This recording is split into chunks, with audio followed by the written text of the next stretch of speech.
প্রতিকূল পাহাড়ি পথ, তীব্র শীত, বরফে ঢাকা উপত্যকা, এসব বাধা কখনোই থামাতে পারেনি তাকে। উত্তর পশ্চিম চীনের শিনচিয়াং উইগুর স্বায়ত্তশাসিত অঞ্চলের ইউমিন কাউন্টির যাযাবর পশুপালকদের স্বাস্থ্যসেবায় জীবনের ৫ দশকেরও বেশি সময় উৎসর্গ করেছেন চিকিৎসক উহাস সুলাইমান। মানুষের প্রতি তার এই অসাধারণ নিবেদন এনে দিয়েছে চীনের কমিউনিস্ট পার্টির সর্বোচ্চ সম্মাননা জুলাই ১ পদক।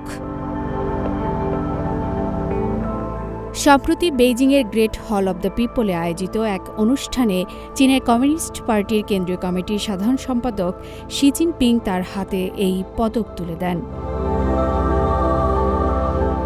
১৯৭৫ সালে চিকিৎসা শাস্ত্রে পড়াশোনা শেষ করার পর শহুরে আরামদায়ক চাকরির সুযোগ থাকলেও উহাস সুলাইমান বেছে নেন দুর্গম তৃণভূমির জীবন, কারণ সেখানে চিকিৎসকের অভাব ছিল প্রকট, আর অসুস্থ মানুষের ছিল না কোনো ভরসা। সেই সময়ের কথা স্মরণ করে তিনি বলেন, পাহাড়ি পথ পায়ে হেঁটে পাড়ি দিতে হতো ঘণ্টার পর ঘণ্টা। শীতকালে বরফে রাস্তা ঢেকে গেলে ঘোড়ায় চড়েই রোগীদের কাছে পৌঁছাতে হতো।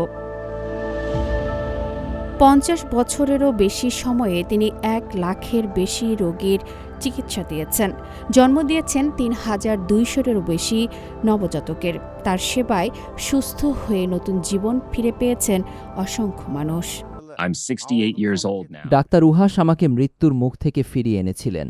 তিনি শুধু আমার নয়, এই এলাকার অসংখ্য মানুষের জীবন বাঁচিয়েছেন। আমাদের পরিবারের সদস্যের মতোই তিনি। ১৯৮৭ সালের এক তুষারময় রাতে প্রসবকালীন জটিলতায় তার নবজাতক নিঃশ্বাস নিচ্ছিল না। তখন কোনো দ্বিধা না করে শিশুটির শ্বাস নালী পরিষ্কার করে প্রাণ ফিরিয়ে দেন ডাক্তার উহাস। সেই শিশুটি আজ ৩৯ বছর বয়সী ৪ সন্তানের জননী।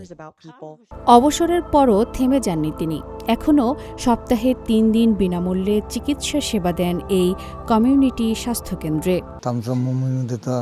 হাসপাতাল থেকে তখন আমাকে বলা হয়েছিল যে গ্রামীণ বা চারণভূমি অঞ্চলগুলোতে ডাক্তারদের খুব দরকার, আর ওখানকার রাখালদের রোগবালাই ও কষ্টের শেষ নেই। তাই আমি বললাম, আমি যাব। সেই দিনগুলোতে রাস্তাঘাটের অবস্থা ছিল খুবই খারাপ। বেশিরভাগ সময় আমাদের ঘন্টার পর ঘন্টা হেঁটে চলতে হতো, আর শীতকালে বরফ এত জমে যেত যে আমাদের ঘোড়ায় চড়ে যেতে হতো।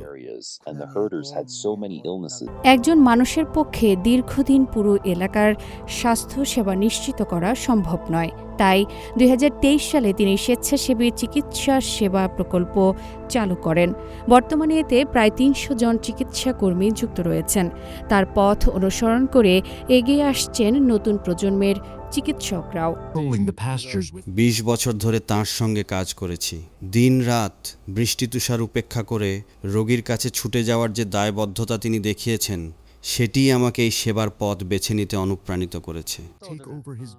মানুষের প্রতি দায়বদ্ধতা, পেশার প্রতি নিষ্ঠা আর নিঃস্বার্থ সেবার অনন্য দৃষ্টান্ত হয়ে আজও শিনচিয়াংয়ের তৃণভূমিতে আশা ও আস্থার আরেক নাম ডাক্তার উহাস সুলাইমান।